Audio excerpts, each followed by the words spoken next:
paradigm.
Give us some background about yourself. Okay, yeah, sure. So pretty much I've been a nurse for about 6 months now, and prior to that I was a nursing assistant for like the last 6 years in various locations and institutions. So overall I have about 6 years of medical experience. And Derek? Um, Back in 2009, I joined the United States Marine Corps at age 19 and spent 5 years there. During that time, 2011, I deployed to Afghanistan for 6 months. And then, let me think, 2013, I deployed to Okinawa, South Korea, Japan, in a Pacific theater deployment. And 2014, I got out, came back home to lovely Iowa here, settled down with my wife and now 2 kids.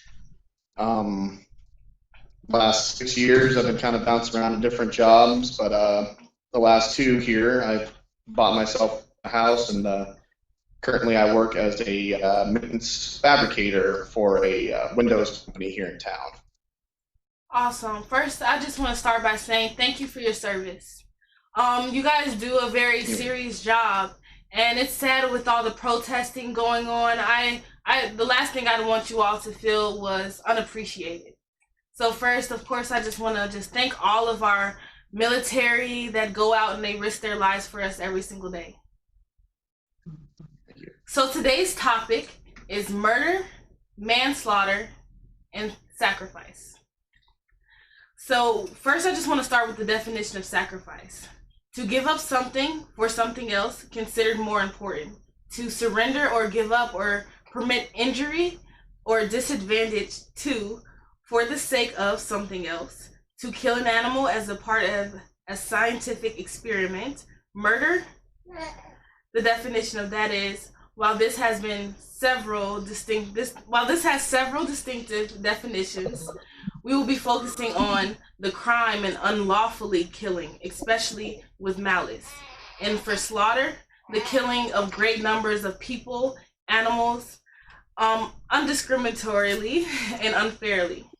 So as far as murder, slaughter, sacrifice, how do you guys feel is there's a difference between the three of them? Brianna? So before this, I tried to, look up some definitions just because I was like, what are the definitions? And I did come across the ones that you just said. So I tried to look back on, like, I guess my previous experience just in the hospital and kind of what I've seen, or even besides that, just like what I've watched or whatever. And I feel like, I feel like with murder and slaughter, I kind of feel like those are more closely related just because, I mean, you're still killing somebody. I mean, I guess sacrifice too.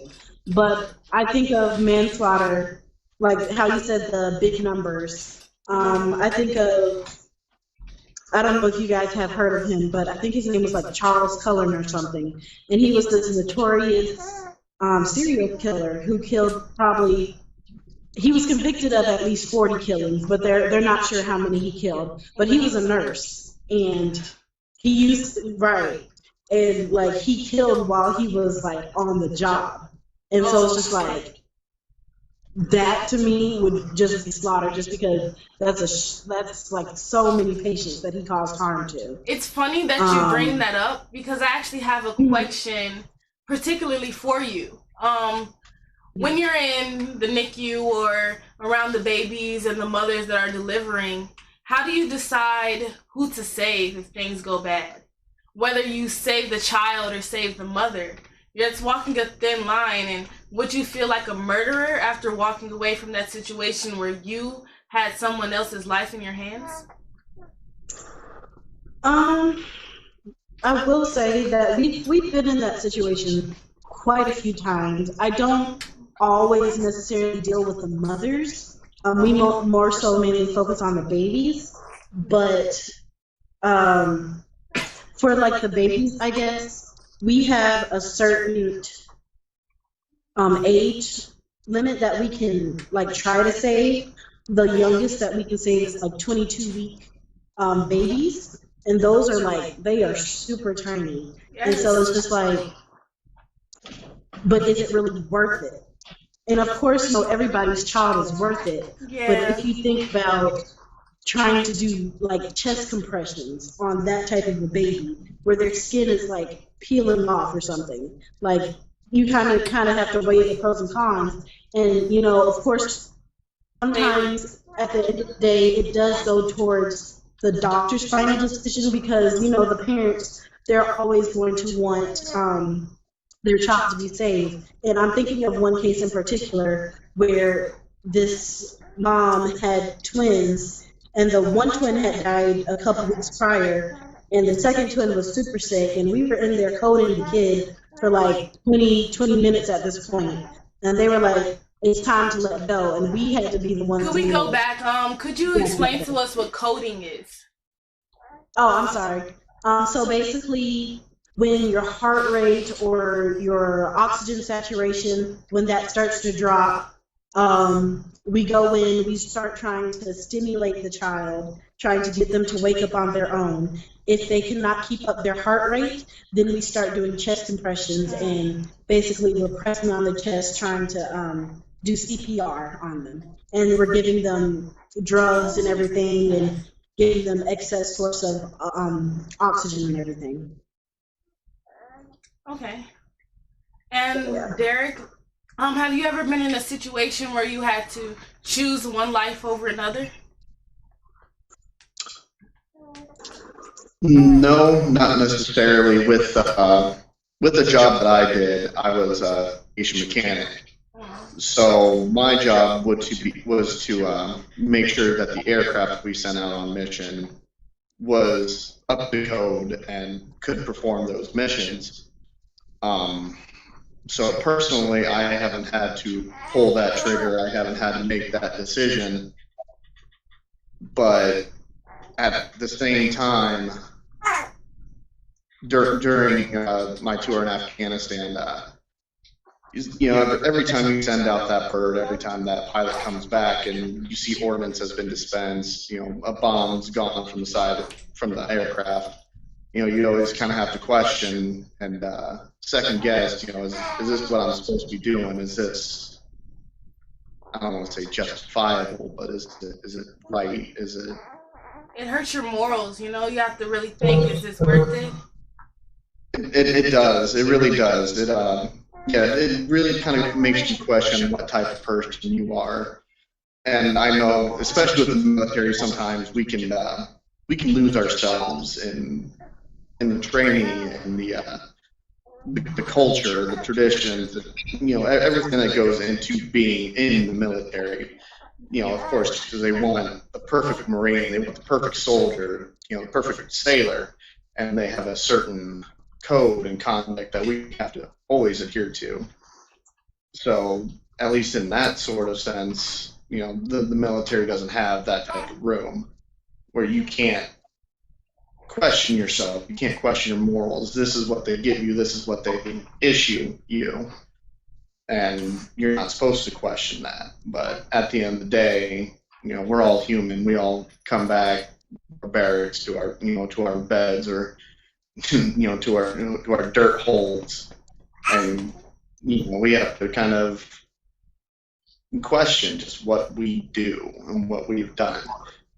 And at least for me, I do feel responsible for the deaths that we have caused, whether it's an enemy combatant, a civilian that was misidentified, or anything like that. Even if it is an enemy combatant, they are just doing what they're told. Everybody's taking orders. Exactly. Well, and even and then sometimes I would get I don't want to say get in trouble, but because everybody has to question why we're there, and it doesn't matter whether it's in the Middle East or whether it was in Europe. It's a human. Because the way that I see it is, it's people defending their home. Yes. And then I may not agree with their religion, their beliefs, but it is people defending all that they know, all that they have, and I can't fault them at all. Most of these enemy combatants have been pulled from their homes. They've been given a gun to say, "Hey, those guys are the enemies. Do what you can." Whatever their beliefs are. At least for us, of course, we're fighting against Muslims, and Allah says, "Do this," right. So you must go do this, and it's all that they know. So as a professional in your field, how do you know when to pull the trigger or give the injection or just leave the individual for dead? Brianna? That's a good question. I feel like I don't always have to make those hard decisions. That usually falls on the provider, but at the same time, we do work hand in hand with the providers. And the nurse provider, I mean, eyes and ears. Whether a doctor or a nurse practitioner, stuff like that. And so, of course, since the nurses, we're at the bedside 12 hours a day, and we lay our eyes on the patients more than they do. They might see the patient maybe once for that day, so they really rely heavily on us. And so in that aspect, it's like, I feel like you really have to look at all the facts. You really have to, as far as like what you were saying, give an injection, you just kind of have to look at what they've been doing, and just try to go back and kind of look at all the facts, I guess, like a kind of, something like that. And Derek, with you being an engineer, and I know you just mentioned that when the aircraft comes back and it's missing ammo, you just have to really think, was the shoot justified, or would you just have to trust your pilot and their instinct? Because whether or not they pull the trigger is whether or not they're coming home or they're left on the battlefield. Right. I mean, and especially with the pilots, they have a lot of training, and they go through a lot of different classes.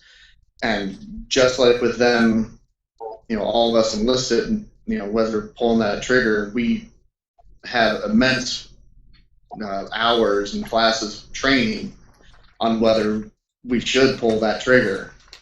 It's called the rules of escalation, where I was actually in Afghanistan part of a team called the Quick Reaction Force, where we were entrusted that if anything happens on base, that no matter where we're at, we will hightail it to a point of contact, load up, armor up, and go get the troublemaker. Go get the enemy, go get whoever it was, and neutralize that threat. Now, that being said, the proper rules of escalation, Afghani holding his rifle, not doing anything, just hanging out, but he's got a rifle. Mm-hmm. We can't do anything about that. We can't take it from him. We can't run up, hey, you have that rifle. It's his right to have it. He can do anything. Now, as certain things happen, such as he raises his rifle and points it at you, fellow Marine, soldier, allied force, there are certain steps that we have to take where we can't all of a sudden just take somebody out. They aren't doing anything wrong, so we can't do that. The same with the pilots, is that they have to go through the process. Okay, what is that person doing? Because, obviously they can't see right there. They have to use their technology and their systems to find somebody to go, okay, what are they doing out there? It's 3 a.m. and they're digging on the side of the road. What are they doing? And they have to go through this process, and they actually have to contact higher command that has their feed, and go through the steps. Okay, who are they? What are they? What are they doing? Are they a threat? Are they possibly putting something in the ground? Are they possibly setting something up for something later? Such as an ambush or a rocket attack on the base itself, mortar attack. It's this big, long process. Mm-hmm. But at the end of the day, it stops people from being so gung-ho, so very annihilate everything that's moving, salt the earth type of combat, And it's trying, as they say in the military, winning the hearts and minds, taking out those bad guys that are possibly hurting civilians and using them for what they want. Do you support war? What's that? Do you support war? The war that we have now? War in general, and how it's fought now, currently. Currently, what does it matter? I don't care if I get in trouble. Our war, no. And without going too far into it, there are so many things that we have done and that we are doing that anybody who's in their right mind cannot support.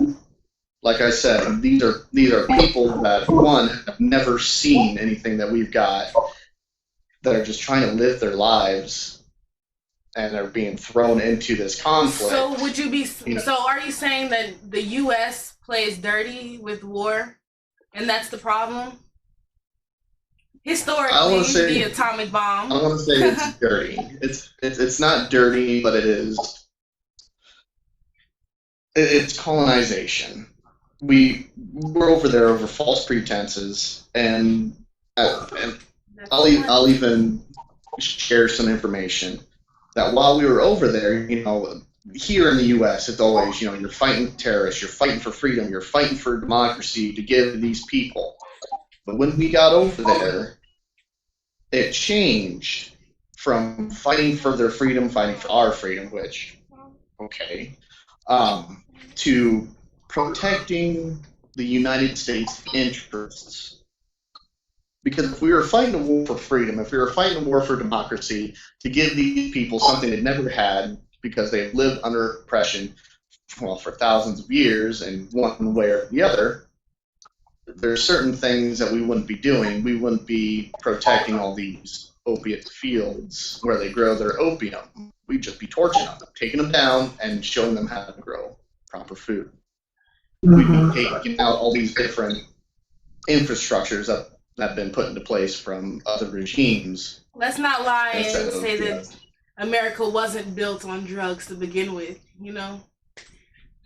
Yeah. And that's a fact. So, and there's there's all these different little things that we've been doing over there that, you know, anybody who sees it, you know, there's a current meme that, you know, goes with that State Farm commercial where it's, you know, we know things because we've seen some things.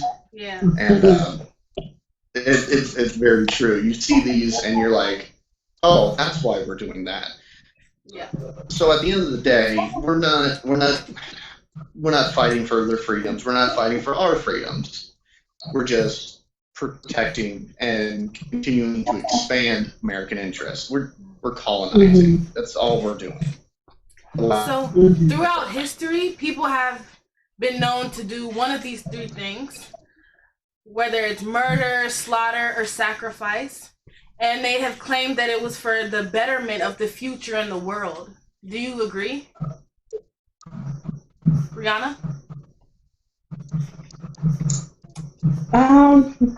Can I think about that for a second? Because that's a little different. That's a big question. You're already on a roll with this, Derek, so you can go ahead. Okay. Well, you know, let's start with just the word sacrifice, because sacrifice can mean so many different things to so many different people. Mm-hmm. You know, somebody in my experience, in my line of work, you know, we sacrificed our own freedoms, you know, obviously because I couldn't even talk about this if I was in. But we sacrifice our freedoms for what we do. We sacrifice our personal lives. We sacrifice even the health of our own bodies. Like, I'm 30 and I'm already disabled. You know, I'm actually on disability. So, but then, you know, for other people, even outside of the military, you know, sacrificing, you know, for our kids, sacrificing our day-to-day lives to make sure that we provide better for them. So it's kind of this, it's all in the eye of the double-edged sword. Now, murder, manslaughter, massacre,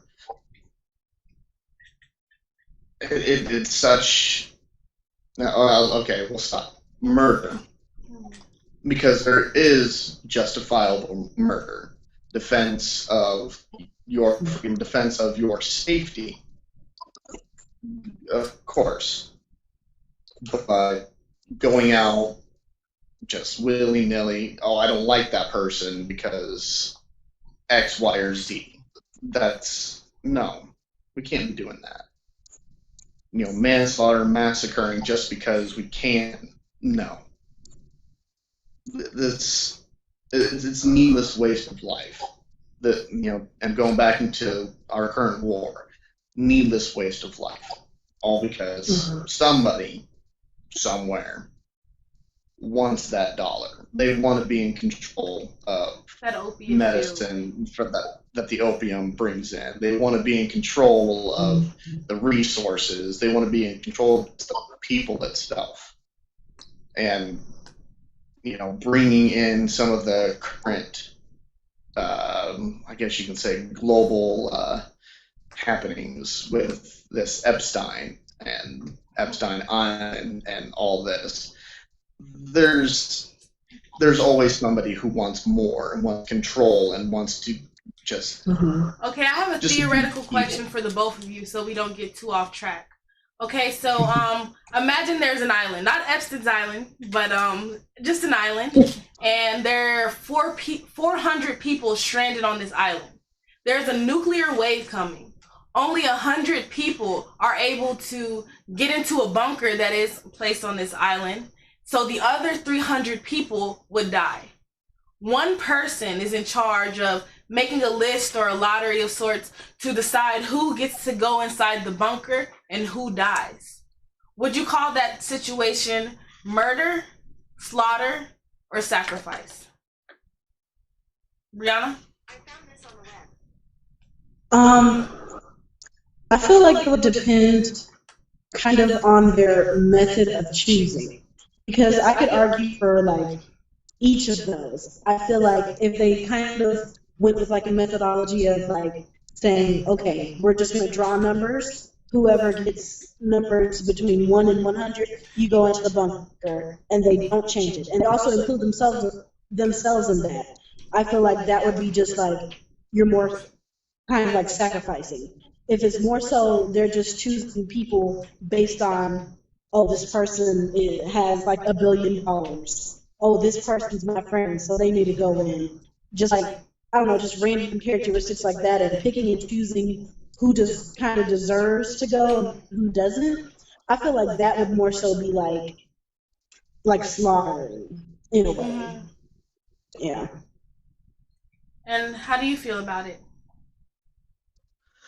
I would agree for the most part, because I mean, one person dictating. You would agree with it who being stays. murder, slaughter, or sacrifice?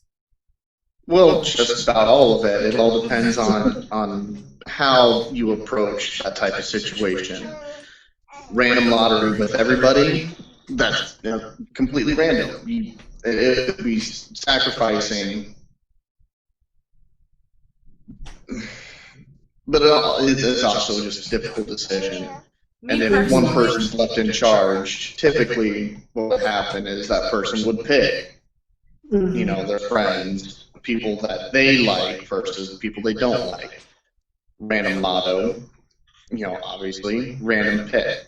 It doesn't matter if you're wealthy, if you're nice, if you're mean, it doesn't matter. It's just completely random. Realistically, I feel like that would be slaughter. No different than the Holocaust.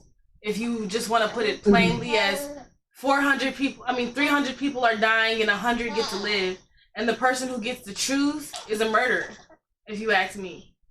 Because realistically, a lottery, if you're thinking about the survival of people throughout however long they have to thrive inside that bunker, and then once they get out, you don't want to choose people who don't even know how to boil water, you don't want to choose people who can't reproduce. You don't want to choose people who have family illnesses, because you're thinking about the longevity of the human race, but at the same time, to be the holder of that burden, you are a murderer.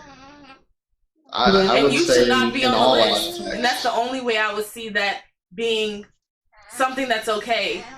Even though it has to be done, and realistically, for us to survive and thrive in the future and making that hard choice, it has to be done. But me personally, if I was in charge of making the list, I wouldn't put myself on it.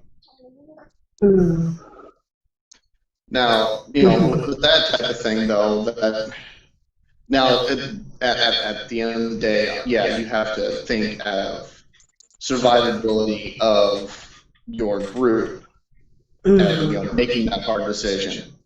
But regardless, you're always going to be a bad person in somebody's eyes. Yeah. Even if you go down with those 300, one of the 100, like, well, they let so and so. You're always going to be the bad person.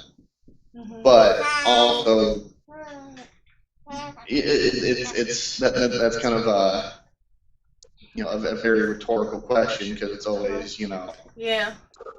I feel like somewhere throughout history has definitely happened. And you got really deep when you were talking about just about everything you've gone through overseas, and just the objective changing as you were there. I used to live in Las Vegas, Nevada, and that is down the street. Well, I was down the street from the Nellis Air Force Base. So, the Nellis Air Force Base, it is the site for millions and millions of drones that are controlled across the world. So some nerdy fat guy goes to work every single day, sits in front of the computer, and kills troops. He goes pew, pew, pew, pew, pew, and he kills people miles and miles away. That's why I don't respect war.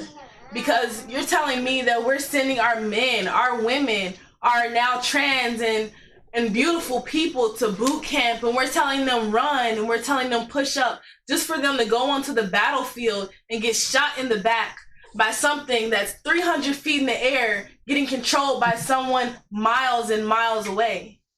How is there any honor in that,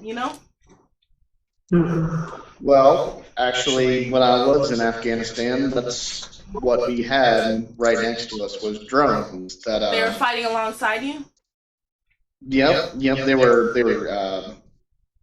U.S. Air Force drones that were being piloted from, I believe it was Phoenix. And, they're,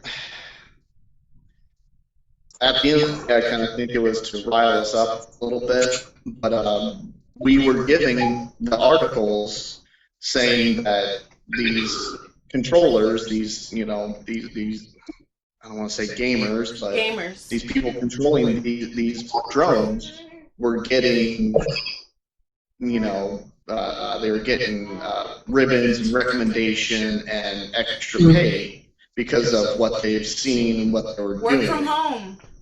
And it's, it's sickening. It is. You're risking your life. Yes. But being in my personal life, my hobbies are history, and mainly it focuses on a lot of different military combat, even just a lot of day-to-day stuff, but of a more primitive time where combat was just around the corner. Your life was threatened just around the corner. So in one hand, I see these pilots, this autonomous type of combat to kind of be the future that we're looking for. The Japanese are developing robots, the Russians are developing robots, all these different cultures. We're developing robots to fight on the battlefield so that why not we just wouldn't talk it out? have to. But it's an evolution of combat. Just it takes a while. I have one last question for the both of you two. Okay. So in terms of killing, how do you know when you're committing a sacrifice? How can you convince someone that you're intentionally taking a life for the greater good and it wasn't a murder? How do you justify the process of slaughter? So when you're out there when those people are out there on the battlefield, or when you're at work as a nurse and you have to decide whether or not you want to save the mother or the child, and you're out there and you see 12-year-old boys walking around with AK-47s just doing what they're told, do you feel like you're out there and they're a sacrifice for the freedoms of the people back home? Or do you feel like you're just doing what you're told, or you're slaughtering these people and you just have to clear your head somehow and just get over it and just keep pushing? Brianna? I feel like that one was more aimed at me, so I guess I'll roll with that one. Well, to try to justify to somebody else, you can't. Because what I find justifiable, you may not. And then the next person may not. But then the next person might. You never know. So you have to justify it to yourself. You have to come to peace. And it could be where, you're in a firefight. You're in the middle of some town in Afghanistan, in Iraq, or wherever. It doesn't even matter. It could be right here on home turf. And it's either your life or whoever's pulling that trigger. Now you have to come to that conscious decision that it's either going to be your life or theirs. And it's a hard thing. This is what kills more of our troops than even a bullet itself. Is they have to live with that. They have to live with that decision that they took that life. And it could be that 12-year-old boy. It could be that 14-year-old girl. But it was, at the end of the day, either them or whoever took that life, that Marine, that soldier, that random civilian walking down the street that just happened to be in the wrong place at the wrong time. And like I said earlier, you're always going to be the bad guy in somebody's story. But at least for us, with family, with kids, we can't stop. We have to put forward. Now, yeah, I've seen some messed up things, and you can't stop. You can't let it just pull you down to that darkness. Otherwise, you're going to be in there. And I'll even, man, I've had many friends that couldn't get out of there, and they're no longer here because they could not cope with what they've done, and they couldn't. If you don't mind me asking, are you a mother? I'm not. Okay.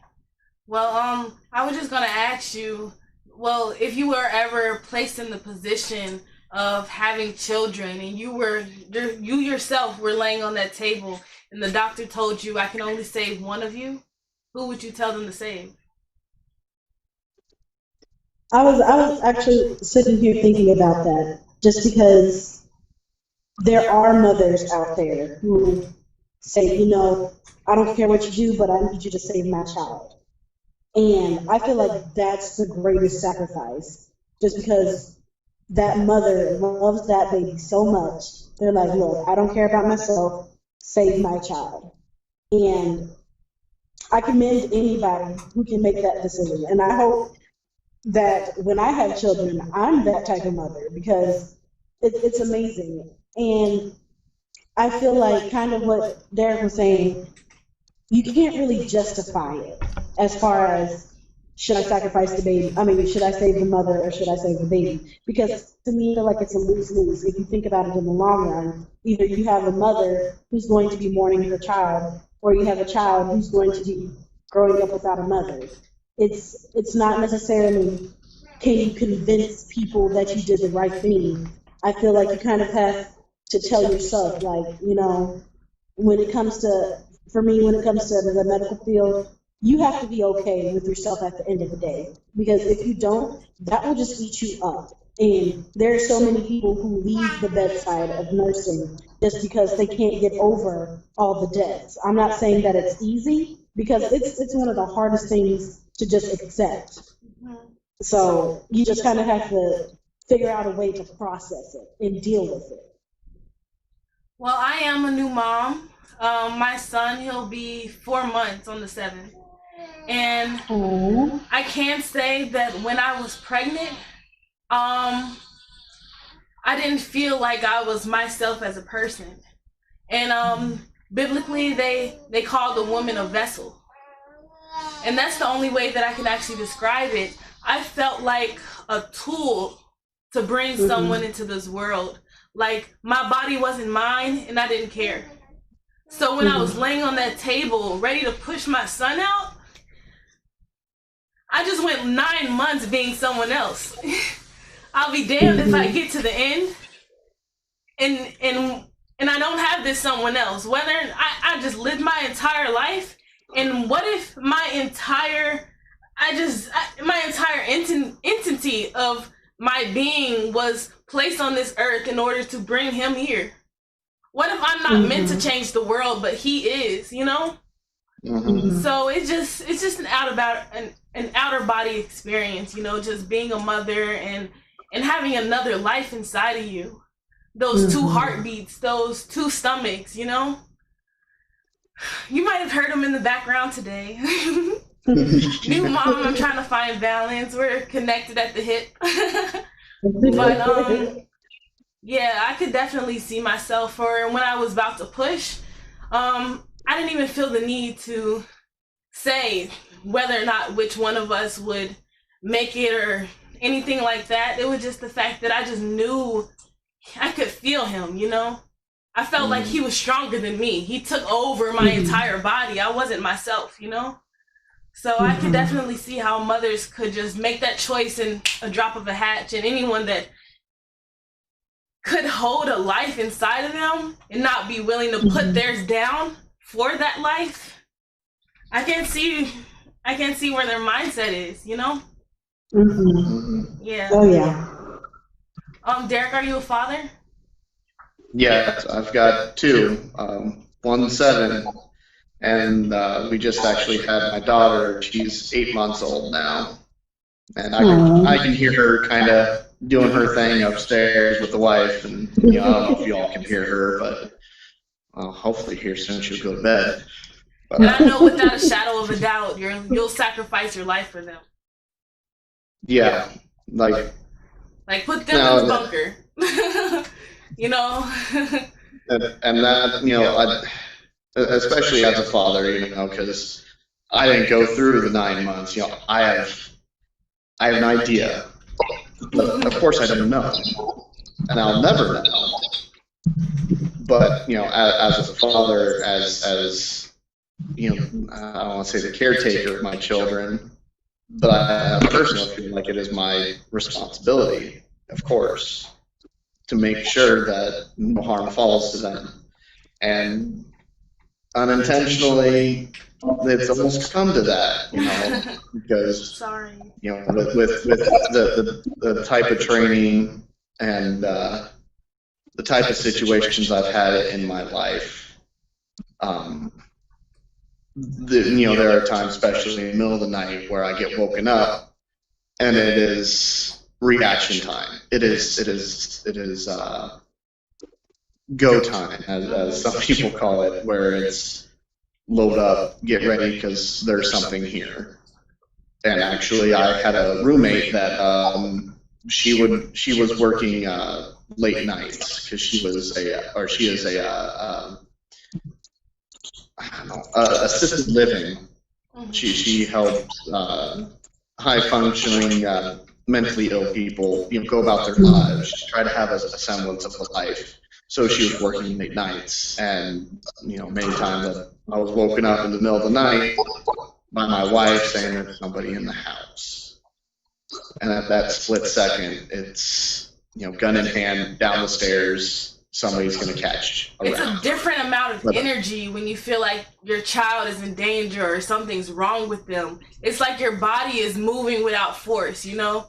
Yeah. But I'll say for me, at least, that is also military training, because that's happened before in other situations before I had my kid.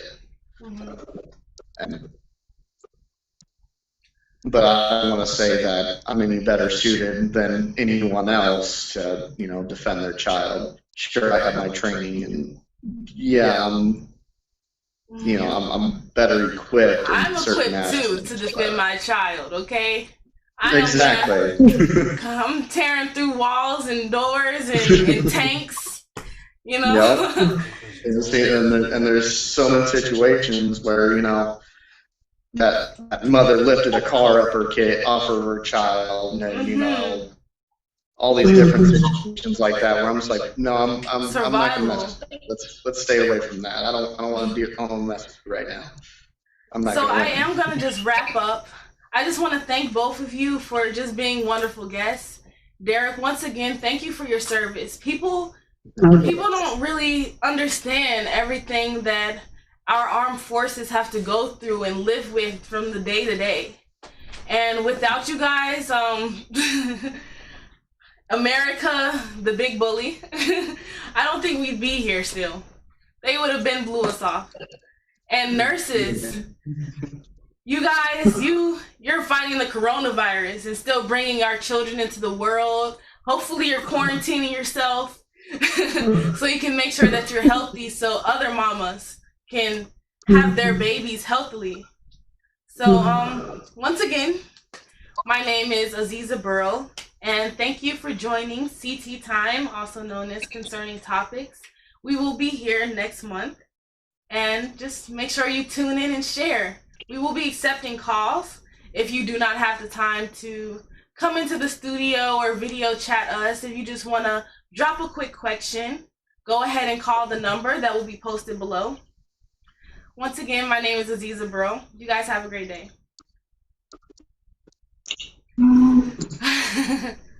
I'm hot. It was fun. Thanks. Thank you.